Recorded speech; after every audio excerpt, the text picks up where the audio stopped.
Next tonight, to our other major story, the race for the White House and the Democratic vice presidential candidate Tim Walz doing his first solo campaign appearance today, defending his military service after attacks by Republican opponents. NBC's Kelly O'Donnell with the latest tonight.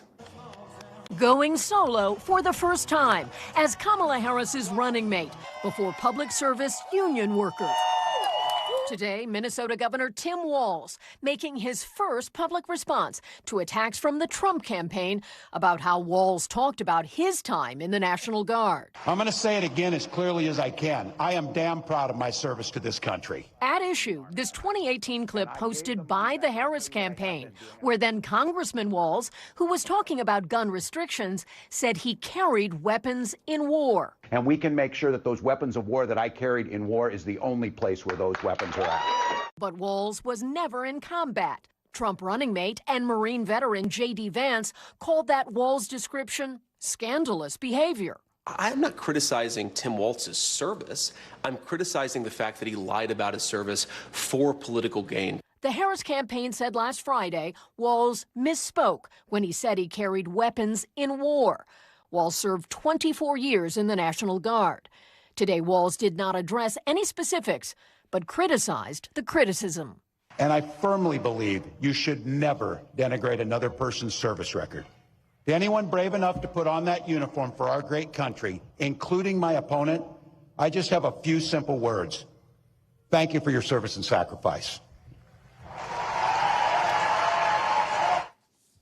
And Kelly joins us now from the White House. Kelly, what more are we learning tonight about the ongoing FBI investigations into these separate hacks that targeted both the Trump and the Biden-Harris campaigns? Well, Morgan, we've learned that the FBI is looking into this, and today the Harris campaign said that it has been notified that this is unfolding, but they don't think that there has been a breach. They're not aware of one, but they were told by the FBI last month that they believe this was a foreign operation. Now, separately, the Trump campaign has said publicly that they believe Iran is behind the attempts at hacking. Morgan? And Kelly, I want to turn now to former President Trump and his conversation on X last night with Elon Musk. There was a lot that he said, including criticizing Vice President Harris's record. Let's listen into some of that. She wants to have open borders, and now she's going like she's tough on the border. It's such a lie. Yeah, this is simply not true. What is the Harris campaign saying in response tonight? Well, you're right that there was a lot. There were many topics, and it went on for quite a long time. But the Harris campaign responded by saying that these are two unhinged men, both super rich, who would trade on that at the expense of middle-class workers and Americans. And so it's a response to just highlight that Musk, who, of course, is the world's richest man and owns the platform that he used, is a Trump supporter. So it was a conversation between the candidate and a supporter. And it, of course, went after Harris and the campaign that is a new campaign that clearly Donald Trump is still adjusting to, the move from Joe Biden to Kamala Harris. Morgan? Clearly. Kelly O'Donnell, thank you so much. And for more on the race for the White House and the state of these ongoing political campaigns, I want to bring in Matt Gorman, Republican strategist, Megan Hayes, former director of the messaging in the White House and special assistant to President Biden. Thank you both for joining us. Matt, we know that Walz is now trying to defend his comments and clean up some of the controversies surrounding his military service. How big of an issue can this become if the Trump-Vance campaign continues to attack it the way in which they are? Really, that's a question for the Harris campaign, because candidly, they let it get to this point. After, a week or so of silence, I can't believe it's only really been a week since he's been the VP, but they let it metastasize. And so eventually, if they don't address it, it grows and grows and grows. And whether it's him retiring as a command sergeant major when he really wasn't, or what that discrepancy was, as you saw the clip earlier, weapons in war. When you don't address an attack, or when you don't address a mistake, let it linger, it becomes a bigger problem. No doubt. Megan, to you now. Walz is also attacking Trump and Vance on their union record and involvement with Project 2025. How effective do you think these arguments are going to be with voters going forward? Look, I think that the Trump campaign gave the Democrats a gift last night with the Twitter interview or the X interview, with Elon Musk. But I think that, the Democrats have built their party or their party on the middle class and on unions. And I think that those policies are going to move forward. I do think that it's problematic for the Republicans to have this lawsuit out there, to have some other of these economic policies out there that affect the middle class. These are voters who are in the Rust Belt who are very important to the voting bloc to win the election. So I do think that the Republicans have an uphill battle here in shoring up this base.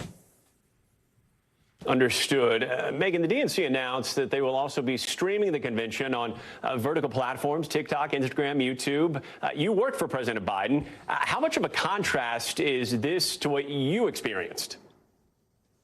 You know, I think that the president was moving much more into social media and doing much more with influencers and doing things out there that were playing to a younger audience. But it is a change. I think that the vice president and the governor are different people. They have a different vibe about them, and that happens to be really well received on social media platforms. So it is a change because they are very different people. But it is exciting to see, to be able to meet American people where they are and to reach more and more people than traditional news sources.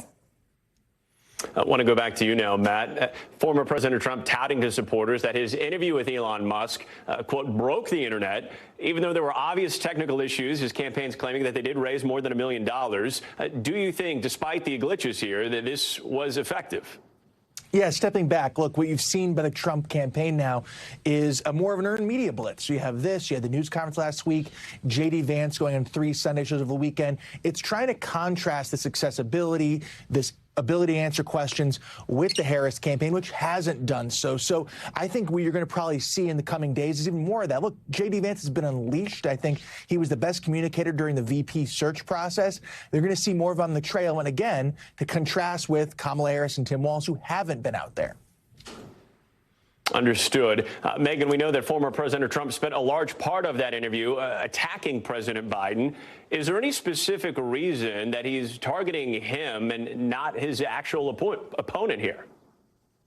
Yeah, because I think that he wishes that President Biden was still in the race, because I think that he is angry that he cannot run against the person who beat him in 2020. So I don't think that he has really come to terms with his new opponent. And I also don't think he knows how to hold a campaign against the vice president and Governor Walz. I think that he was really prepared to run against President Biden and had the age attacks and some other different things really ready to go against President Biden. And now that it's shifted, he doesn't know which way to go. And the attacks that he's putting forth aren't landing. So I think that, he's just going back to what he knows, and attacking President Biden is his comfort zone.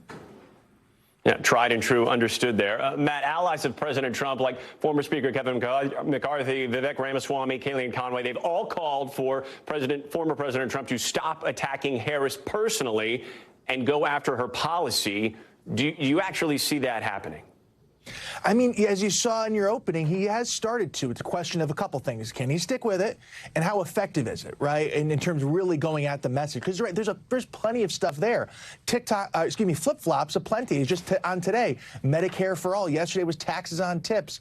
And so the ability that he can portray her, like J.D. Vance says in the Sunday shows, as a political chameleon, a flip-flopper, that's the best and most effective line of attack. I think you should do exactly what Kevin McCarthy said. Two experts breaking it down for all of us, and ever so eloquently. Thank you both for joining us tonight. Thanks for watching. Stay updated about breaking news and top stories on the NBC News app, or follow us on social media.